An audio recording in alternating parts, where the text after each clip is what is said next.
There's been a lot of hype surrounding the Asus PG43UQ. Is the text blurry? Is there ghosting? Let's set one up and find out.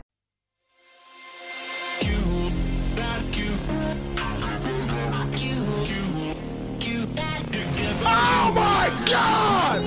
Hi guys, I'm Bushwhack18. I stream live on Twitch every Monday, Wednesday, Friday, Saturday, Sunday. And today I got myself one of these Asus PG43UQ monitors.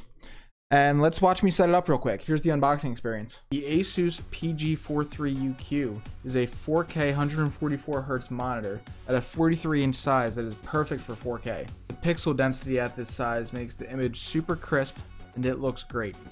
This monitor also supports HDR of 1000, meaning it will reach over 1000 nits of brightness when in HDR mode. This is also the first monitor released with display stream compression designed to make sure that through DisplayPort 1.4 we get enough bandwidth to have full color information at 4K 144Hz. Worth noting that unlike the smaller PG43UQ, there's no full array local dimming on this model, so the screen can't get quite as dark in dark spots. It's also worth noting that this isn't a G-Sync monitor, this is G-Sync compatible, meaning it doesn't have the G-Sync chip itself.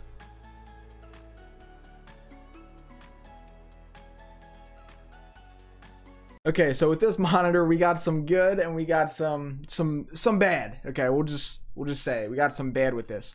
Let's start with the good first. First thing I noticed is the build quality. The stand is nice. It's very sturdy. This monitor does have some thicker bezels, but that has been the trend with the 4K high refresh monitors that have come out in recent years. The picture quality is definitely a positive. When I plugged this thing in and turned it on, the colors looked very vivid. The resolution was super sharp. 4K looks great on a 43-inch screen. The HDR performance on this thing is... it's good.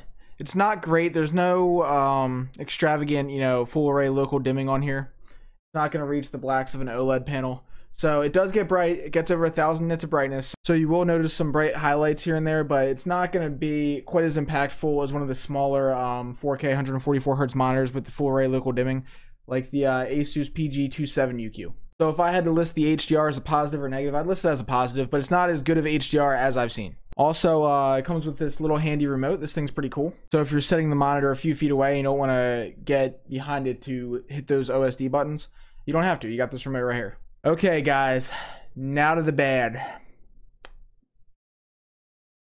I noticed as soon as I moved my mouse cursor, this monitor was not going to be good for gaming. There is a ton of ghosting. There's no way around this. Right now I play on a 55-inch OLED panel with a super fast pixel response time that has virtually no ghosting. I've played on TN panels.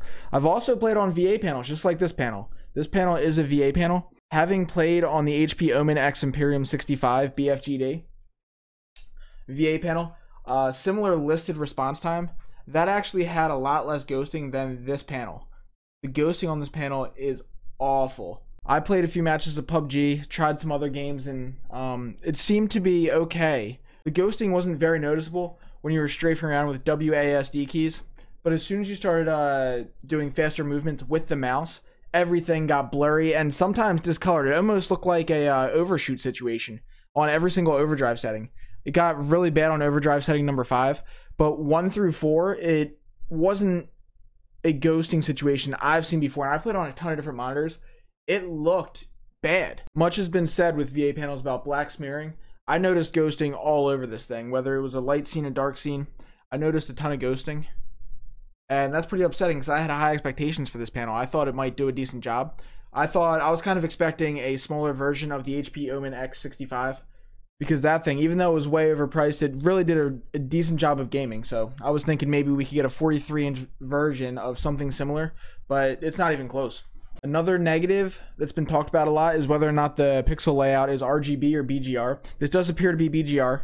I haven't noticed fuzziness in the text, but then again, I do use scaling. So even at 100%, I didn't notice anything bad, but you might. And if you're using this thing in a situation where you're reading a lot of text, that's something you definitely got to be wary of. So I wouldn't just take my opinion on that. Look around, talk to other people, see what they have to say about it. Last negative with the Asus PG43UQ is definitely the price. This thing costs $1,500.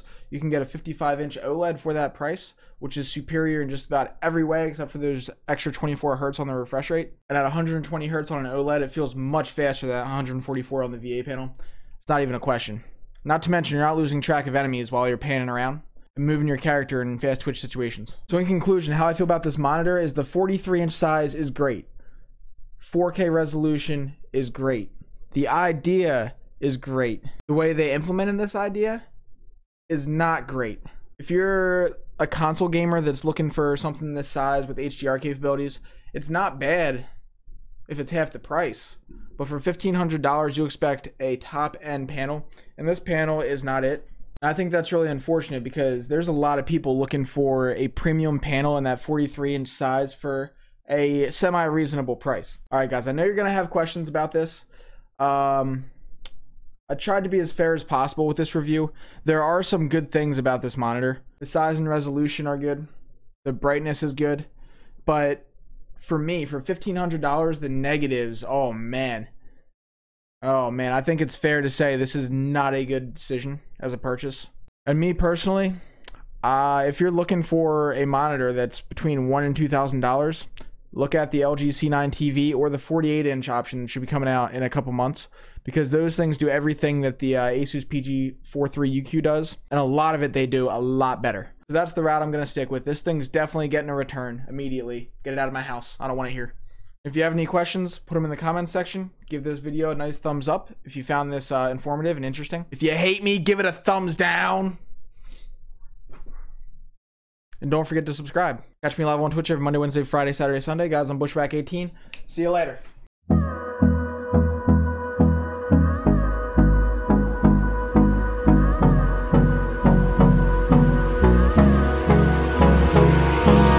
Hold me close till I get up. Time is better.